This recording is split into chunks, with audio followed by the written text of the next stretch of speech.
Hi, welcome back to another video with RED-Scue. Today I have been thinking about what to do video-wise, and I've decided I'm going to be talking about personality types and REDs. So if you don't know what relative energy deficiency in sport is, it's essentially when you're overexerting, overexpending for the amount that you're taking in fueling-wise. So it can really affect so many people. And for me, my kind of overtraining, I grew up running for Spain in track and field, but I always grew up in an environment where output was really valued, whether that was in school, whether that was in the family environment, whether that was in kind of like how you looked, so how you coped was through how you were doing kind of externally. So accomplishments, races, validation came through awards and through accomplishments, and that really translates when you start to become addicted to sport, exercise and output. So that's overworking, and you almost overcompensate by overworking and overtraining, and it becomes this very obsessive cycle that you don't realize is harming you. So in terms of personality type, I am a perfectionist type A person, and people say that there's stats show that there's a higher chance of something called intentional REDs, which is when you use eating and training to control how you look.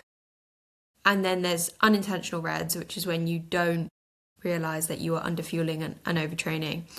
For me, I've had both, to be honest. I was in unintentional when I was training under a very toxic coach, because we were constantly pushed and pushed and pushed, and I was going completely beyond my limit because of this external pressure. But then the intentional REDs, and I don't like the fact that it's called intentional and unintentional, because I think that puts a huge amount of pressure and almost blame on the individual, like, oh, you intentionally didn't fuel correctly, or you intentionally overtrained. It's like, no, it's just become my coping mechanism. So in terms of personality, I did the Myers-Briggs test. Now, some people love the test, some people hate the test. I'm a big proponent of finding out if you're neurodivergent, finding out your personality type, because I think it can provide a lot of clarity. It's almost like when someone receives the notion of relative energy deficiency, and it's like, finally, like, this sounds like me, and it can give such a validation. For other people it can be confusing, but for me it really, really works. And so I did the Myers-Briggs test because I was really interested in seeing how my obsessive compulsive personality kind of ties into relative energy deficiency in sport, because even now when I've recovered from REDs, I know in my mind that I can't go and do group exercise and group sports a lot of the time, or I have to put it in very sporadically, because I have such a tendency to compete with everyone there, and it turns into competition rather than being a hobby. It's the same reason why I have to have limits on how much exercise I'm allowed to do. So I have to stop after an hour when I'm swimming. It has to be under a certain amount of kilometers when I'm running. When I'm cycling, it has to be that I have to stop a certain amount of times. I have to take X amount of fuel. I have to take X amount of RED-Scue bars. And it means that exercise for me, it becomes what most people don't realize about exercise is that it is a form of stressor. It's a stressor on the body. And a lot of the time the narrative is, of course, exercise is very good for you. It's great for your mental well-being. It's great for your physical well-being. And that is true to an extent. And then when sport starts to be pushed to the extreme, it is actually very dangerous and harmful. And that's when it becomes the sole reason for why you're getting up in the day and getting on with your day. Like for me, I only felt the day was productive when I'd done some kind of sport. And then when I couldn't do sport anymore because I got so injured because of relative energy deficiency, I put all of that into overworking. But it didn't feel like I was overworking because I'd overtrained for so long that overworking just felt like the normal to kind of chuck in.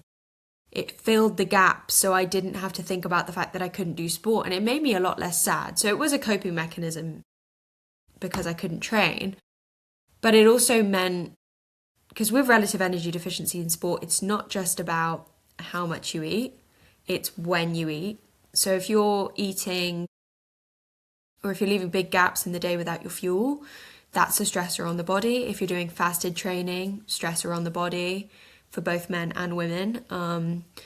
If you're on certain diets, or where there is a form of constantly thinking about food and food preoccupation, then that is a stressor on the body. And so you realize that then the overworking is still a stressor because your mind is so stressed. And when the mind is stressed, the blood, and you're underfueled, and that constant burnout and stress cycle means that the blood is not flowing into the amygdala at the bottom of the brain. And so it's not sending those signals from the brain down to the other parts of your body system to work as they should. And that's why for a lot of women or girls, they might start to see hormonal changes in their periods. So they might start to become lighter, they might stop, they might get heavier.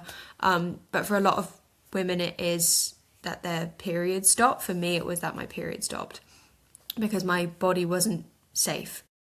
And it's all around that safety aspect. And then for men, it's exactly the same. You know, you could be in a state of absolute chronic burnout. I know people who have ended up in the hospital and it's treated as not the root cause, which is the burnout, the stress, the underfueling, the overtraining, the constant mental fatigue just isn't really incorporated. And we've talked a lot about mental health, and there's so much more conversation around mental health, but it's almost like that link between mental health and the physical effects of bad mental health almost, I don't think, have been married up completely correctly yet. Because for me, when I was mentally struggling, my body felt the effects massively. I mean, I tore my Achilles, I had appendicitis, I had crazy gut issues, which were passed off as being celiac, as having appendicitis. And so much of it was just because of this way of coping that I'd learned through social media, I had it, to be honest, before social media, just growing up as a child without phones or anything. But then social media has kind of exacerbated it still, around overworking constantly and always needing to output more. And that is something that is just relayed in society. You know, do more, be more, become more, fix yourself. And to be honest, we have this idea of perfectionism, and I'm very much a perfectionist person. And some of the questions that have really helped for me through the process of refueling and relearning some of my mindsets and the areas that aren't serving me. Because obviously I can't change my personality. My personality is the way that it is. I'm not trying to not be a kind of perfectionist type A person, but it's saying I don't have to be perfect. I just have to be okay. It just has to be okay. We're not striving for perfectionism because there's no such thing. It's just, instead of it has to be perfect. It has to be okay. It's almost like practice makes perfect. No, practice makes good. You know, practice makes improvement. But we don't always have to be improving, and we don't always have to be reaching this idea of success now. And it's undefined. We don't even know what success is anymore. And I think it's constantly because the goalposts are always changing. And I don't just mean this in everyone's constantly posting on social media how much money they're making, what they're doing, who they're hanging out with, who they're dating, what sport they're doing, what they're training for. But it's also the diet trends are constantly changing. So you almost feel like you cannot win. You know, you start a new diet and then it changes to something different, and something else is being promoted and something else is being promoted, and then there's a new campaign for this, and then another celebrity is on Ozempic. And there's a point where, and I don't think we've reached this point yet, we haven't turned counterculture. We haven't turned to the point where we're like, this is actually ridiculous. And I don't know when we're going to reach that point, but I'm definitely feeling it. And I think a part of building RED-Scue was because I didn't see another community out there that was promoting through physical, tangible fuel and products to have you need your carbs and your micronutrients that you're missing from not being able to, or not fueling properly, and not fueling adequately, and not fueling enough, and not fueling consistently. And I just had the generic advice of eat more and train less. And when training has become the crux of your life, being told to do that is like being told to stop being you. And that is the hardest part, because sport and exercise and food and diet and mindset is not just concepts. They're not just concepts, they are actually you, and they are your identity, and you've embodied them for so long, thinking that it was the right thing to do, that, you know, you're the definition of this disciplined, productive person that society has always told you is the best person to be. And I think that's why the external, we can't just say intentional and unintentional REDs, because the external and the internal are completely overlapped. So when I did this Myers-Briggs test, I wanted to see if some of the personality traits that I'd kind of learned through REDs, and learned that some of the type A traits could be linked to why I had become so obsessed with exercise and fitness. And some of it is definitely around, I'd say a lot of it is also around how you've been brought up, but intrinsic personality too. So I am an INTJ. If you don't know what the Myers-Briggs test is, it's about a 20-minute test, and it gives you different letters based on what you are. So you could either be, let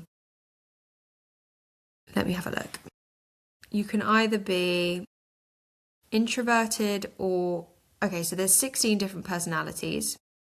You can either be an introvert or an extrovert, sensory or intuitive, thinker or a feeler, or a judger or a perceiver.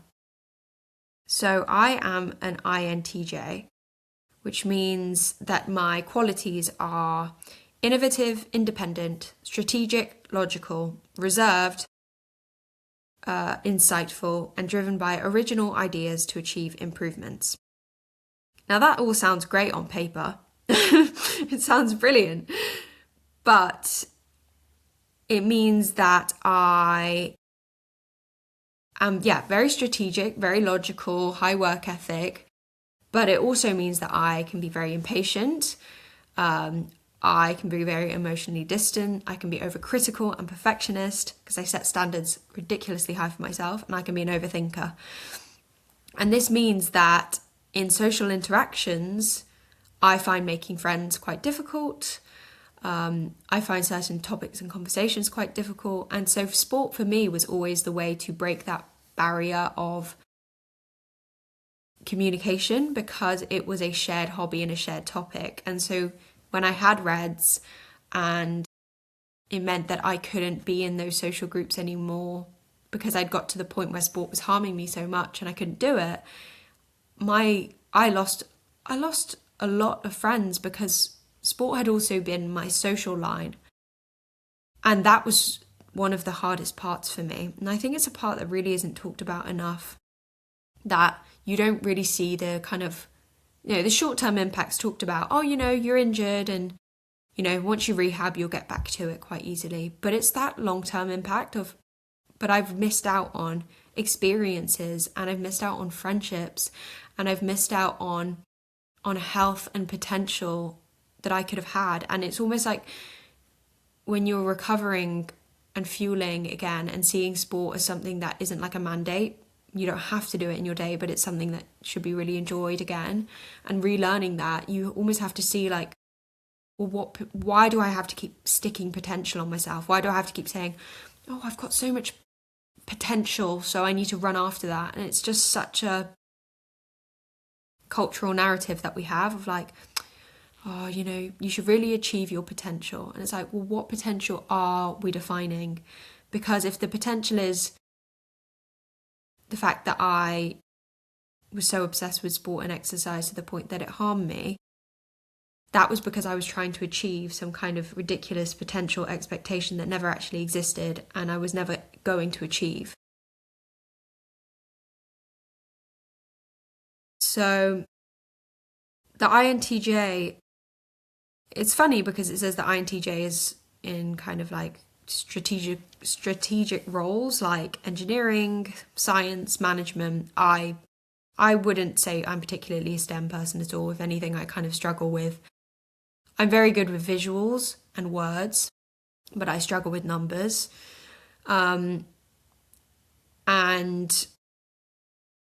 well, I don't really know how that's related to REDs at all, but some other parts of REDs, let's see. Oh my goodness, apparently it's the third rarest type in the population. Famous INTJs include Hillary Clinton, Stephen Hawking, Thomas Jefferson, Lance Armstrong, and Bill Gates. Honestly, I really recommend the Myers-Briggs test. It really gives a massive amount of clarity on your personality. And I guess the drawback is that it's not going to define your entire personality. You're not set in stone. You can change, you can adapt, but it almost gives you, I don't know, for me, I read it and I thought, wow, that is me on paper. And it gives you strengths and weaknesses, friendships, parenthood, career paths. It gives you a lot. So for me, some of the weaknesses that I really struggle with are being like dismissive of emotions and just going off rationality. And that for me is like, I can't give myself self-compassion. And in REDs, that's quite difficult because you need to give yourself self-compassion to be like, this wasn't my fault. This was just something that's happened, and it's okay to grieve and be sad about it. And that's part of, if I grieve now, then that means I'm going to have accepted what happened instead of it coming to haunt me maybe like 5 to 6 years later. So I really recommend, it's called 16 Personalities, and it's been very helpful for me I've done it with my friends as well, and it's really fun to kind of discuss and see what they kind of think. It can be a really great conversation starter. And there's actually statistics with REDs and underfueling in general, that people who are neurodivergent, so ADHD, autism, AUDHD, which is a combination of the two, Asperger's, I haven't named all of them, but struggle with underfueling and overtraining because of difference in like cognitive functioning. So maybe forgetting to eat or becoming so obsessed or so focused on a certain task or project that you forget to eat, forget to cook. And I know for a lot of people that I speak to, because of this time pressure of needing to achieve X, Y, Z, people don't have time to cook. They don't have time to prepare, but it's also the mental overwhelm of thinking, I have to go to the shop and I have to pick from the shop. But if I know that there's good and bad foods for me, and I need to be this healthy, and I need to look like an athlete, and I need to kind of conform to society, and I don't even know what to eat anymore because I'm being given 10 million different narratives and pieces of advice, it's almost the mental overwhelm. You think, I'm just better off not having anything, which is definitely not true. It's much better to eat something, because the impact of underfueling can happen over 5 days. Stats show that 5 days of underfueling can impact hormones massively. And so it's almost like bringing it back to, okay, what do I value? What do I know that I can eat in this moment that will fuel me without me having to have too much mental overwhelm. And I know a lot of people are around like food flexibility and what's it called, mindful eating and intuitive eating. When you've had REDs, I don't think intuitive eating is very helpful at all. They do say something called mechanical eating helps. So having like 9 a.m, a midday, 6 p.m. to have your meals, and then maybe like 11 a.m, 3 p.m, 8 p.m, maybe 11 p.m. for your snacks is really helpful. You'll get different pieces of advice. I actually had to set timers on my phone to literally remind myself, okay, yeah, I have to stop, I have to step away from my work, and I had to force myself to have half an hour where I didn't look at my phone, where I was literally just eating. And the RED-Scue bars really helped with that, because I used to go on cycles and the RED-Scue jars. So I used to wake up in the morning and literally just like jump straight into work and not fuel. So now I have a RED-Scue jar in the morning, and then I'll have RED-Scue bar, make my lunch, RED-Scue bar, dinner, and then sometimes I end up having another RED-Scue bar, but it might be like yogurt and berries or something. And the RED-Scue bars just meant that I wouldn't just open the fridge and just think, you know what, I've already got so much going on in my head right now, and so much going on with work and life, I just can't even think about what I'm going to prep or cook. And so RED-Scue is all about looking at and seeing that personality and, you know, what you have to fit into your day and the amount of time you spend working. And the timing of food also has a massive impact on your body and your mind and that stress. And it's about marrying up the mental, the physical, into reducing that overwhelm and knowing as well, okay, I must step away. I'll set my timer. Oh, time has gone off for a snack. I'll step away. I will enjoy that snack. I will have it. And then I will be able to have a more productive, not meant to be using the word productive, but I will be able to get and sit down at work and be able to concentrate, because I'm fueled for my brain. The brain uses up 20% of the body's energy in the day.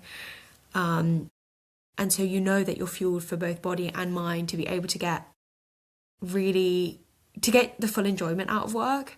Because before, with my running and cycling and work, I was really just doing it to get it done, but then feeling like I didn't have enough time in the day to even stop for a snack or food.